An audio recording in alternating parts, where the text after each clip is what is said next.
नमस्कार. खरंच वास्तुशास्त्राचे मूळ ग्रंथ काय सांगतात? गुणकर्म विभागाच्या भूमी निवड या 5व्या भागात आपलं मनपूर्वक स्वागत. तर बंधू आणि भगिनींनो, वास्तू रत्नावली या ग्रंथात भूमी निवडीच्या बाबतीत भूपरिग्रह अध्यायात जीवनात दैवज्ञ लिहितात.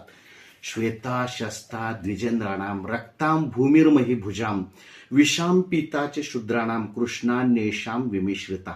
मित्रांनो, याचा अर्थ असा आहे, वर्णानुसार भूमीची निवड कशा प्रकारे करावी यासंबंधी वशिष्ठ सांगतात. ब्राह्मणांनी पांढऱ्या रंगाची भूमी, क्षत्रियांनी रक्तवर्णीय भूमी, वैश्यांनी पिवळ्या रंगाची भूमी आणि शूद्रांनी काळ्या रंगाची भूमीची निवड करावी.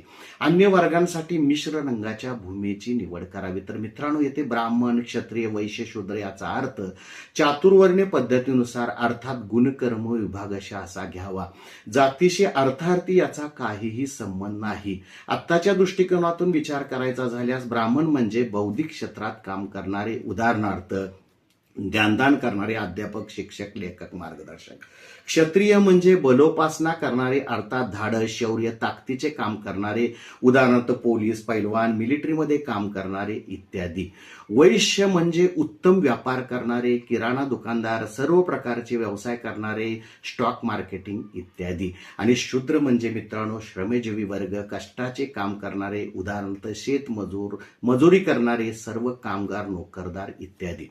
तर मित्रांनो, माझ्या अनेक वर्षाच्या वास्तुशास्त्राच्या परीक्षणातून असे अनुभवास येते की उदाहरणार्थ पांढऱ्या मातीशी ज्यांची नाळ जोडलेली आहे त्यातील अनेक व्यक्ती बौद्धिक क्षेत्रात पुढे गेलेली दिसतात.